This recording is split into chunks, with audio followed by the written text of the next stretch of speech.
আসসালামু আলাইকুম ওরহমতুল্লাহি ওবরাকাতু। জিয়ারতের উদ্দেশ্যে আসলাম আমাদের গ্রামের ঐতিহ্যবাহী কবরস্থানে।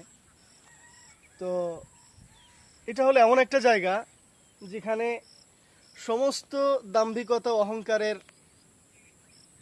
যেমন কবর রচিত হয়, তেমন আমরা শুধু দেখি যে মানুষের লাশ রেখে গেলাম, কিন্তু বিষয়টা তা না। বিষয়টা হলো দুনিয়ার সমস্ত দাম্ভিক আর অহংকার কেমন যেন এখানেই দাফন করে গেলাম, বিষয়টা এমন।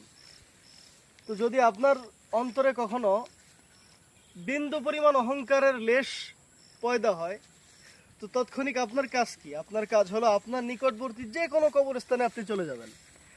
আর কবরস্থানে যাওয়ার পর আপনি জাস্ট কয়েক মিনিট আপনি নীরবতা পালন করেন, একটু অনুভব করেন কবরস্থান নিয়ে আপনার মাথার মধ্যে একটা কি কয় রে